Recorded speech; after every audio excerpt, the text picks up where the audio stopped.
Приветствуем наших подписчиков и гостей канала Эзотерика для тебя. Друзья, мы вас всех приветствуем в изобилии и достатке. Сегодня в этом видео уделим внимание народным приметам на 13 декабря. Поговорим о церковном календаре, поговорим о народном календаре на 13 декабря, поговорим о том, что можно и чего категорически нельзя делать 13 декабря, друзья. Далее все более подробно. Итак, друзья, 13 декабря почитается память Андрея Первозванного. На Руси апостол считался покровителем морского искусства и семейной жизни, олицетворял мужское начало. Его иконе принято молиться об обращении в христианскую веру, о успехе в морском и военном деле, о защите Родины. Из Библии мы с вами узнаем, что апостол Андрей Первозванный являлся одним из 12 учеников Иисуса Христа. Первозванным Андрея прозвали из-за того, что, как указано в Евангелии, Христос призвал его самым первым. Уже с юных лет Андрей стремился к Богу. Сначала он обучался у пророка Иоанна Крестителя, а затем у самого Иисуса Христа. Андрей много путешествовал и проповедовал на разных языках. Во время своих странствий он нередко подвергался гонениям со стороны язычников. Но, согласно преданиям, апостола часто избивали и изгоняли из городов. Запомнили верующие многие чудеса Андрея. Он исцелял даже тяжелобольных людей. Из Библии нам известно, что Андрей и его брат Симон родились в Вифсаиде, в городе, расположенном на берегу Галилейского озера, где жили рыбаки. Отец Андрея Симона тоже занимался рыболовством. Сыновья последовали примеру родителя, но Андрей, еще будучи подростком, сердцем почувствовал, что рыбацкие сети – это не его удел. Уже тогда он думал, что хотел бы служить Иисусу Христу. Однажды, услышав пророческие слова Иоанна Крестителя, он пришел к нему и сказал, что хотел бы стать его учеником, и тут же попросил о крещении.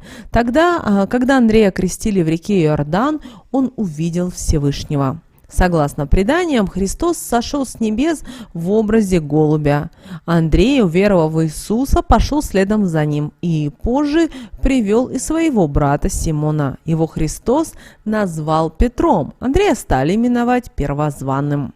После воскресения Иисуса Христа его верные ученики, апостолы, обрели способность лечить людей от тяжелых болезней и проповедовать на разных языках.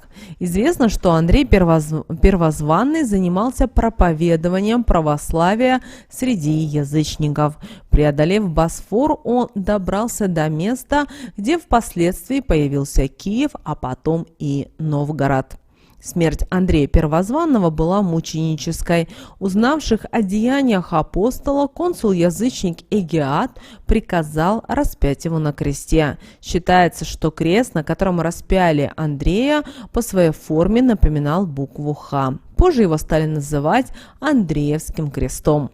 Мощи Андрея Первозванного сначала доставили в Константинополь, а после взятия города крестоносцами перевезли в Италию. Ну а в народном календаре 13 декабря этот день назвали как Андрей Зимний, Андреев день. Свое название этот день получил в честь апостола Андрея Первозванного, которого на Руси считали покровителем морского дела и семейной жизни. В этот день особого почета и уважительного отношения удостаивались все, чей труд связан с морем. Это и рыбаки, моряки, люди, которые занимаются строительством, ремонтом или обслуживанием кораблей, лодок, рыболовных снастей.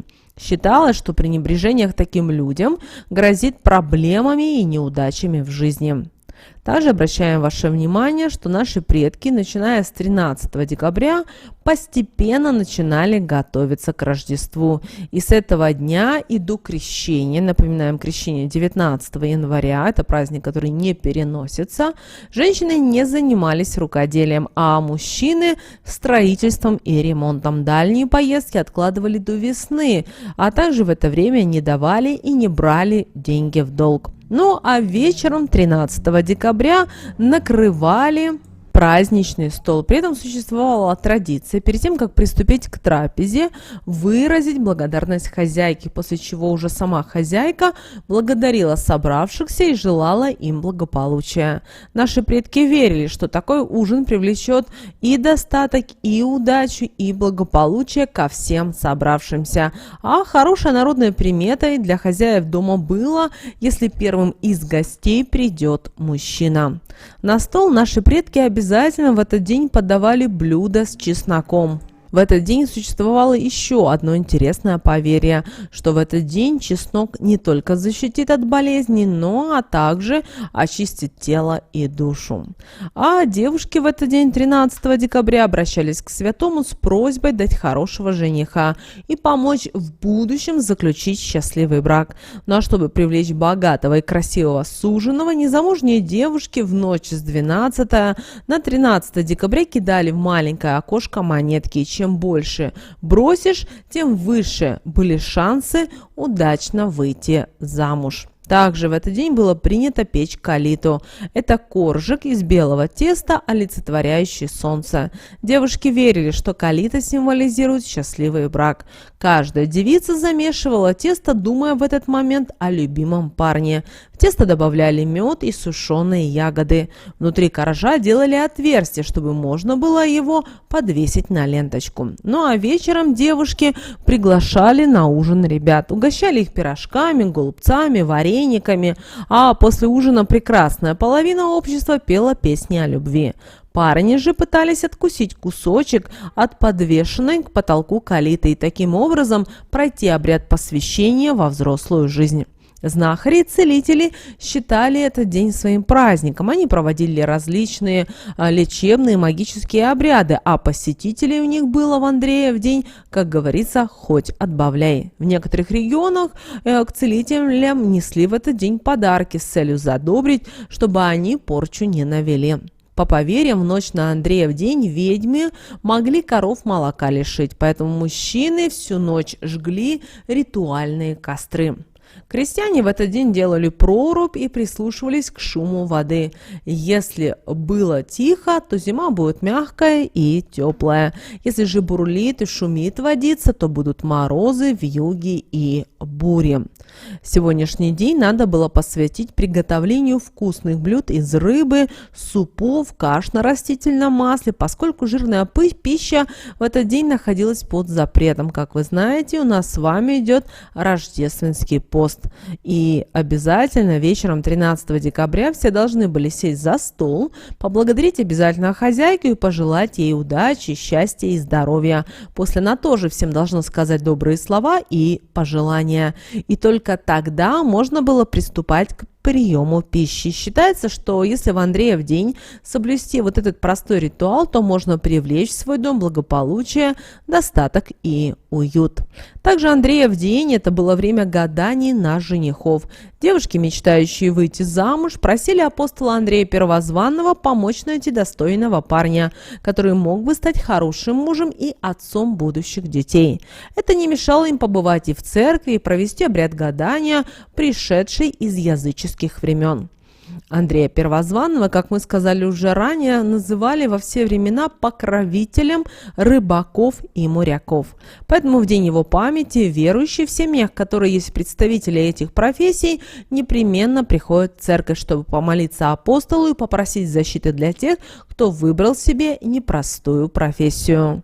Также в Андреев день гадали и на хлебе. За ужином девушки тайком отламывали небольшой кусочек, который перед сном клали под свои подушки.